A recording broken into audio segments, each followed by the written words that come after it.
Maranatha. ಇಂದು 18 ಜನವರಿ 2026.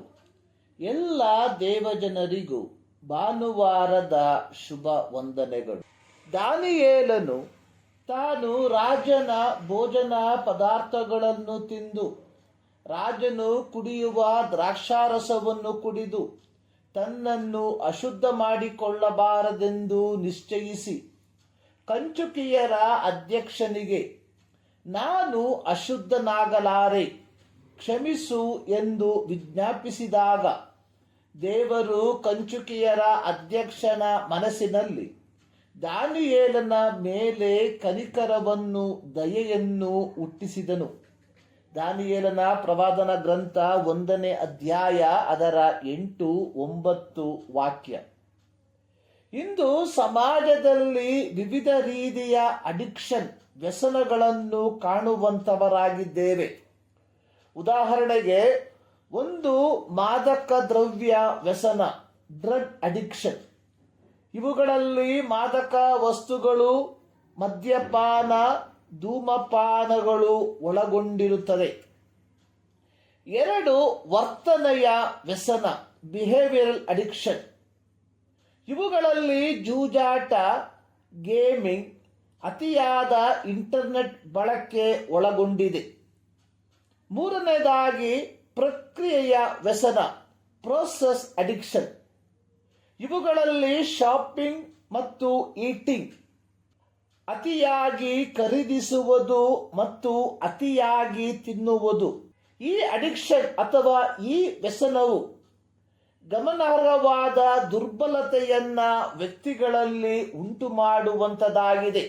ಹೀಗೆ ಅಡಿಕ್ಷನ್ಗಳ ಪಟ್ಟಿ ಬೆಳೆಯುತ್ತಾ ಹೋಗುವಂಥದ್ದನ್ನು ನಾವು ಕಾಣುತ್ತೇವೆ. ಇಂದು ನಾವು ಓದಿದ ವಾಕ್ಯ ಭಾಗದಲ್ಲಿ ದಾನಿಯೇಲನು ರಾಜನ ಭೋಜನ ಪದಾರ್ಥಗಳನ್ನು, ರಾಜನು ಕುಡಿಯುವ ದ್ರಾಕ್ಷಾರಸವನ್ನು ನಿರಾಕರಿಸುವುದರ ಮೂಲಕ ದೇವರನ್ನು ಗೌರವಿಸುವಂತಹ ಒಂದು ನಿಷ್ಠಾವಂತ ಆಯ್ಕೆಯನ್ನು ತೆಗೆದುಕೊಂಡನು. ನೆಬೂಕದ್ನೆಚ್ಚರನು ದಾನಿಯೇಲನ ಹೆಸರನ್ನು ಬದಲಾಯಿಸಿ ಬೆಲ್ತೆಶಚ್ಚರನೆಂದು ಮರುನಾಮಕರಣ ಮಾಡಿದನು.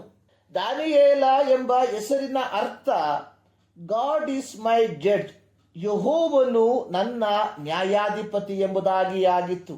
ಆದರೆ ನೆಬೂಕದ್ನೆಚ್ಚರನು ಬೆಲ್ತೆಶಚ್ಚರನೆಂಬ ಹೆಸರನ್ನ ಮರುನಾಮಕರಣ ಮಾಡುವುದರ ಮೂಲಕ ಅವನ ಹೆಸರಿನ ಅರ್ಥ Bel, protect the life of the king, ಬಾಳನೆ, ರಾಜನನ್ನು ರಕ್ಷಿಸು ಎಂಬ ಅರ್ಥವನ್ನ ಕೊಡುವಂಥದ್ದಾಗಿ ಮಾರ್ಪಟ್ಟಿತು. ಬಾಳೆಂಬುವಂಥದ್ದು ಬಾಬೇಲಿನ ಮುಖ್ಯ ದೇವರುಗಳಲ್ಲಿ ಒಂದು. ರಾಜನಾದ ನೆಬೂಕದ್ನೆಚ್ಚರನಿಂದ ದಾನಿಯೇಲನ ಹೆಸರನ್ನು ಮಾತ್ರ ಬದಲಾಯಿಸುವುದಕ್ಕೆ ಸಾಧ್ಯವಾಯಿತು ವಿನಃ ದಾನಿಯೇಲನಿಗೆ ಯೆಹೋವನಲ್ಲಿದ್ದ ಭಕ್ತಿಯನ್ನು ಬದಲಾಯಿಸಲು ಸಾಧ್ಯವಾಗಲಿಲ್ಲ. ಪ್ರೀತಿಯ ದೇವಜನರೇ, ನಾವುಗಳು ದಾನಿಯೇಲನಂತೆ ನಮ್ಮ ಆಧ್ಯಾತ್ಮಿಕತೆಗೆ ಕಳಂಕ ತರುವಂತಹ ಎಲ್ಲ ವಿಧವಾದ ಅಡಿಕ್ಷನ್ಗಳನ್ನ, ವ್ಯಸನಗಳನ್ನ ನಿರಾಕರಿಸಿ ದೇವರನ್ನು ಗೌರವಿಸುವಂತಹ ನಿಷ್ಠಾವಂತ ಆಯ್ಕೆಯನ್ನು ತೆಗೆದುಕೊಳ್ಳುವವರಾಗಿರುವ ಈ ಮುಂಜಾನೆಯಲ್ಲಿ ಸರ್ವಶಕ್ತನಾದ ದೇವರು ಈ ಅಧ್ಯಯನದ ಮೂಲಕ ನಿಮ್ಮನ್ನು ಆಶೀರ್ವದಿಸಲಿ.